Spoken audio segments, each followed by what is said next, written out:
Hello everyone, मैं doctor ज्योति, आपकी gynae expert.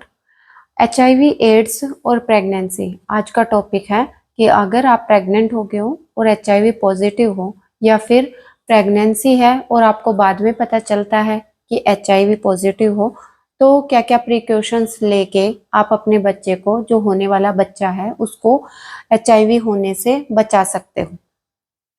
तो वीडियो को लास्ट तक ज़रूर देखना, जिसमें आपको पूरे प्रिकॉशंस का पता चलेगा, क्या क्या प्रिकॉशंस लेने हैं, प्रेगनेंसी में क्या प्रिकॉशंस लेने हैं, डिलीवरी के टाइम पर क्या प्रिकॉशंस लेने हैं और ब्रेस्ट फीडिंग के टाइम पर क्या प्रिकॉशंस लेने हैं। अगर आपने अब तक चैनल को सब्सक्राइब नहीं किया है तो चैनल को सब्सक्राइब जरूर कर लीजिए, ताकि आपको हेल्थ अपडेट, प्रेगनेंसी से related tips time to time मिलती रहें। तो शुरू करते हैं आज की वीडियो कि प्रेगनेंसी में अगर एचआईवी पॉजिटिव है तो आपको क्या क्या प्रिकॉशंस लेने हैं।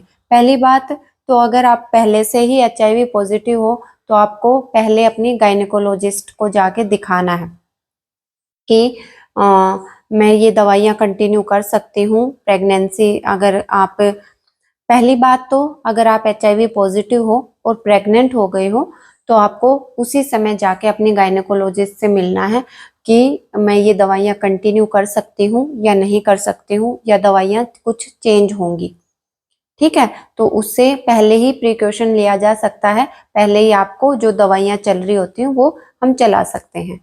दूसरी बात कि आप प्रेग्नेंट हो गए हो और आपको बाद में पता चला है कि आपको एचआईवी है, तो उस टाइम पर जितना जल्दी हो सके अपनी एआरटी, जिसको बोलते हैं, जो ये ट्रीटमेंट होता है एचआईवी का, कि एंटी रेट्रोवायरल ड्रग्स,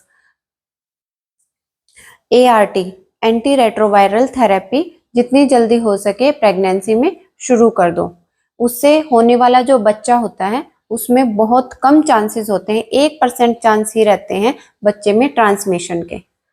दूसरी बात कि अगर आप एचआईवी पॉजिटिव हो और आपको पता नहीं है कि आप एचआईवी पॉजिटिव हो, आप प्रेग्नेंट हो गए हो, तो क्या क्या लक्षण हो सकते हैं आपको अगर आप पॉजिटिव हो तो। उसमें आपको रिकरेंस होती है, कोई भी चीज हो, जैसे कि फीवर है, आपको बार बार फीवर आ रहा है, आप ट्रीट करा रहे हो, फिर से फीवर आ रहा है।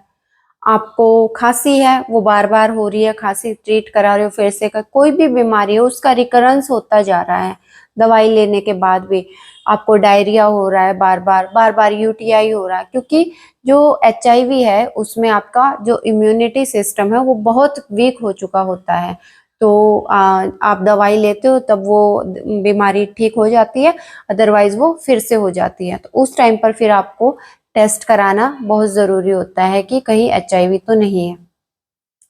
पॉजिटिव मिल गया तो आपको, आपके बच्चे में एचआईवी फैलने के 3 मेन रूट होते हैं। पहला तो आपकी प्रेगनेंसी के दौरान तो प्लेसेंटा से, क्योंकि प्लेसेंटा से सारा न्यूट्रिशन आपके बच्चे को मिल रहा है, तो पहला तो वही जरिया है बच्चे को एचआईवी जाने का, प्लेसेंटा। दूसरा, डिलीवरी के दौरान अगर आपकी नॉर्मल डिलीवरी हो रही है तो उस टाइम पर ब्लड मिक्सिंग होती है, तो दूसरा जरिया वो होता है। और तीसरा होता है ब्रेस्ट फीडिंग, ब्रेस्ट मिल्क से भी आपके बच्चे को एचआईवी हो सकता है। तो इनसे बचा कैसे जा सकता है? अगर ट्रीटमेंट नहीं लेती हैं लेडीज तो उनके बच्चों को 25 से 30% चांस होते हैं एचआईवी पॉजिटिव होने के। लेकिन जो लेडीज ट्रीटमेंट लेती हैं उनमें 1% चांस होता है कि बच्चे को एचआईवी पॉजिटिव हो सकता है। उनमें 1% चांस होता है एचआईवी के ट्रांसमिशन का बच्चे में, अदरवाइज बच्चे बिल्कुल ठीक रहते हैं। ठीक है, तो हम अब इसके बचाव के लक्षण, अब इसके बचाव के उपाय बताती हूँ कैसे इससे बचा जा सकता है। प्रेगनेंसी के दौरान, पूरी प्रेगनेंसी में एआरटी, जो कि एंटी रेट्रोवायरल थेरेपी होती है, एचआईवी पेशेंट्स को चलती है, वो पूरी प्रेगनेंसी लो, बच्चे को एचआईवी पॉजिटिव के चांसेस नहीं होंगे फिर उसमें।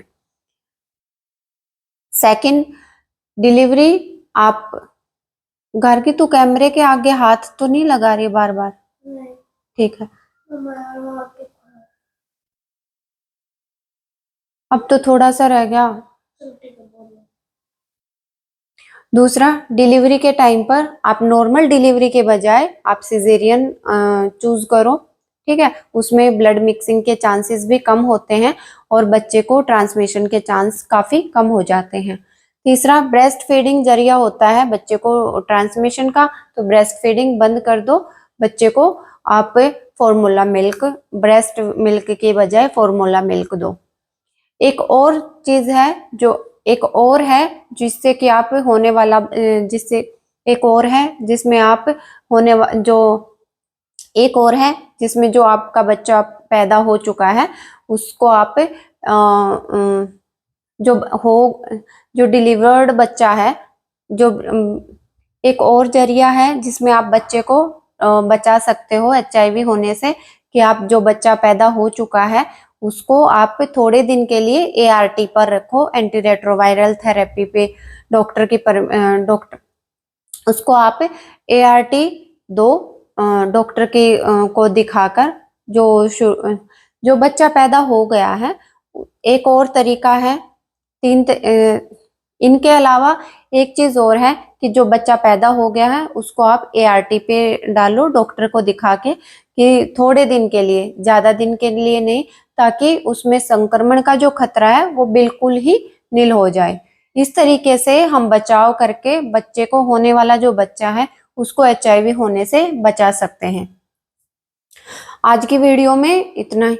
अगर वीडियो अच्छी लगे, एचआईवी से रिलेटेड अगर आपका कोई भी क्वेश्चन हो तो आप कमेंट बॉक्स में लिखकर पूछ सकते हैं। वीडियो अच्छी लगे तो लाइक, शेयर और सब्सक्राइब करना ना भूलें। Thank you.